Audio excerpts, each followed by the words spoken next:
La Cour constitutionnelle a rendu son arrêt sur la loi du référendum en République démocratique du Congo. Alors qu'on en parle, quelle relation aujourd'hui on peut établir entre Tshisekedi et l'opposition? Et est-ce que les dialogues sera possible après tout ce qui se passe sur les référendums? Nous allons analyser cette question et je vais recevoir sur le plateau d'Equivo Morning Post le président AI de la société civile Force Vive et porte-parole de la plateforme des organisations de la société civile dans la province du Nord Kivu, Gentil Mouloumé. Bonjour et surtout bienvenue. Bonjour, monsieur le journaliste. Ça fait longtemps que je vais réussir sur mon plateau, mais je commence par une question d'actualité. Vous avez appelé à une journée ville morte à Goma. C'est quoi le bilan? Oui, le bilan est positif parce que la population a répondu massivement à l'appel des organisations de la société civile dont je suis le porte-parole. Et pour nous, c'était une satisfaction parce que, au-delà de ce que les gens racontent, ceux qui ne sont pas à Goma, que c'est les Tchama qui obligent la population à manifester. Mais moi, j'ai trouvé une population qui était déterminée, qui est vraiment en colère contre la situation vécue au pays actuellement. Parce que j'ai vu même certains, en tout cas, s'apprendre à Félix Tshisekedi, qui ont demandé Félix dégage. Et je me suis dit, ceux qui disent que la population a été forcée, ils peuvent nous dire combien de membres de leur famille ont été forcés à participer à cette manifestation. C'est seulement la société civile qui a appelé la population à la manifestation. Exactement. Bien encadré par la police, on a vu même en image, je suis en train de suivre. Mais vous demandiez qu'il n'y ait pas changement de la Constitution. Alors qu'il y avait manifestation, la Cour constitutionnelle a rendu son arrêt. Vous savez bien, pour nous, ce n'est pas une surprise. Parce que Tshisekedi n'est pas à son premier forfait. C'est quelqu'un qui n'est pas digne de foi. Et donc, croire à Tshisekedi, en tout cas, c'est une sorte d'abrutissement.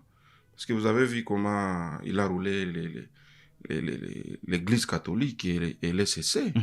Et à leur tour, ils ont induit en erreur les opposants de la coalition C64 pour leur garantir que Tshisekedi, cette fois, va honorer sa parole.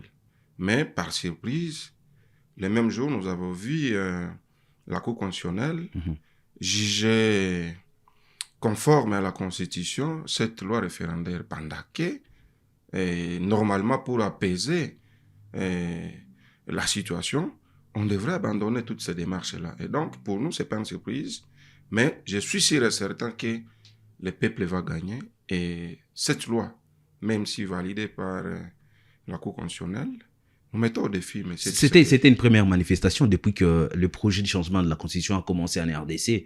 Et quelles sont les actions qui vont suivre après?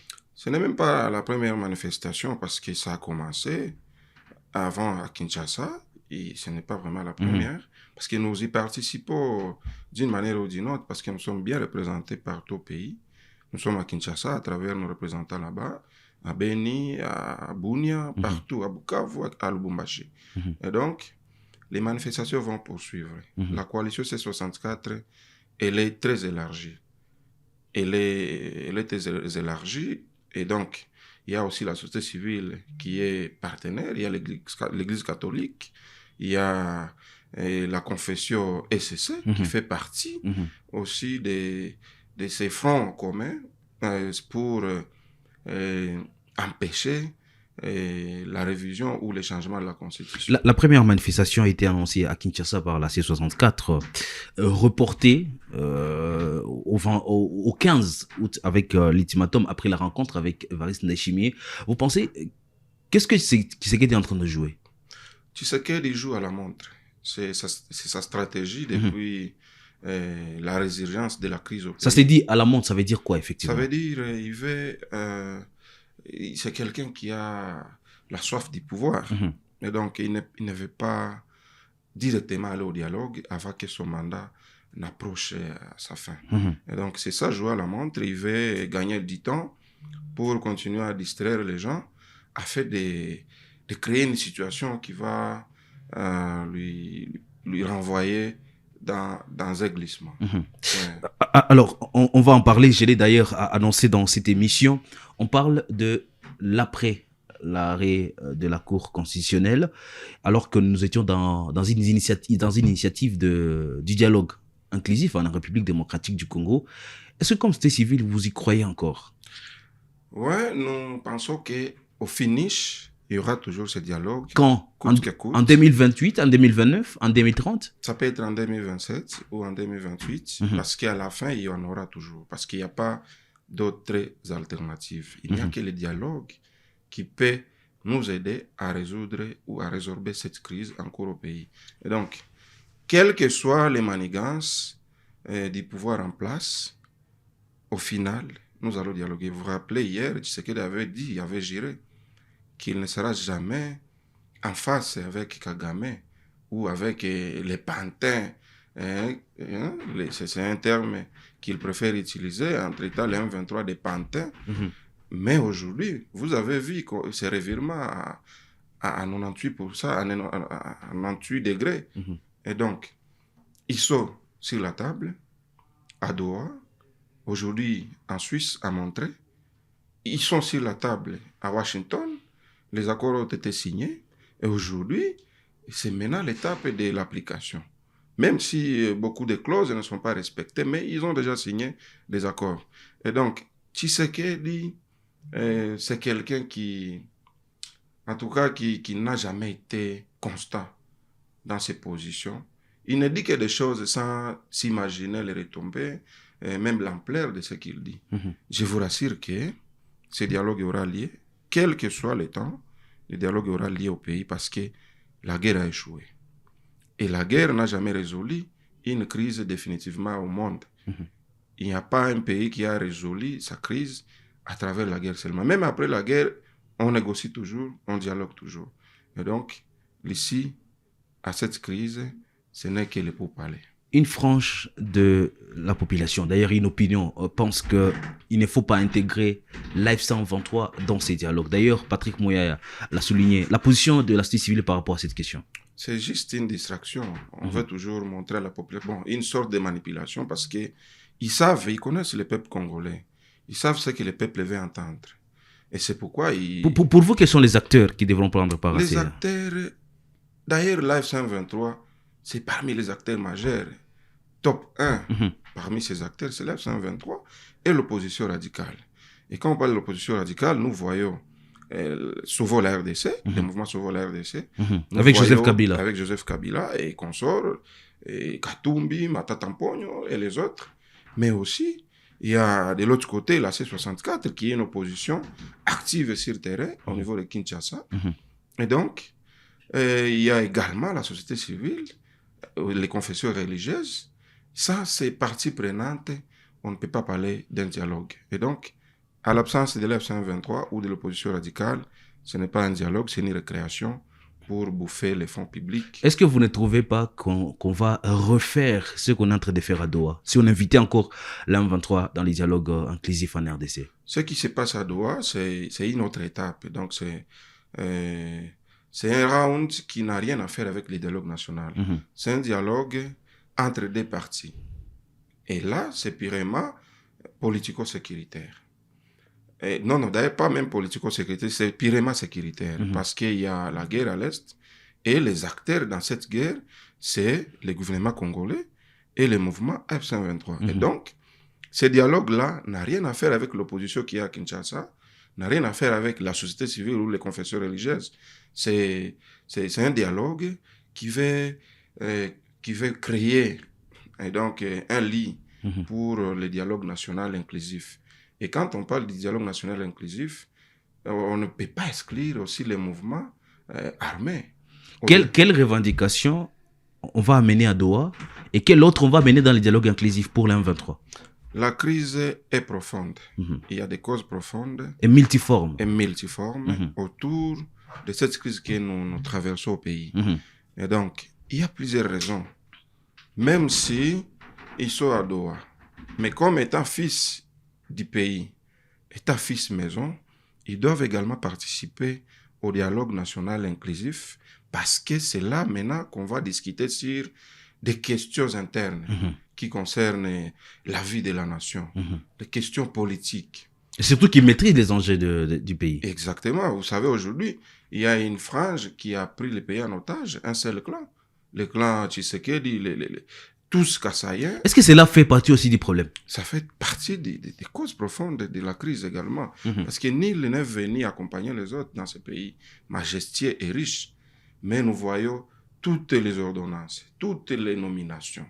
Ce sont les gens qui portent les mêmes noms, les mêmes origines, tous Kassaïens. Donc, on comprend que le pays est pris en otage par un clan, par l'IDPS, par les Kassaïens, comme si nous les autres, nous sommes venus les accompagner et devenir leurs esclaves. C'est une autre sorte de colonisation après la colonie belge qui devient entre Congolais. Un clan qui colonise les autres. Nous sommes une partie importante du pays, l'Est de la République. Les Swahiliphones constituent plus de 60% du peuple congolais. Et donc, nous ici, nous nous trouvons dans une situation de discrimination. Et on ne peut pas continuer à supporter cela. On nous traite parfois par rapport à notre morphologie, par rapport à nos faciès, nous de l'Est, des Rwandais. Ça fait partie des crises profondes, des causes profondes de cette crise. Et donc, tout cela ne peut pas avoir de solution à Doha, en Suisse ou à Montreux, ni à Washington. Ce n'est qu'entre nous, Congolais, qu'on peut trouver des solutions durables à cette crise. Un petit commentaire, nous parlons du dialogue, les changements de la Constitution. La Cour constitutionnelle s'est déjà prononcée par rapport à cette question.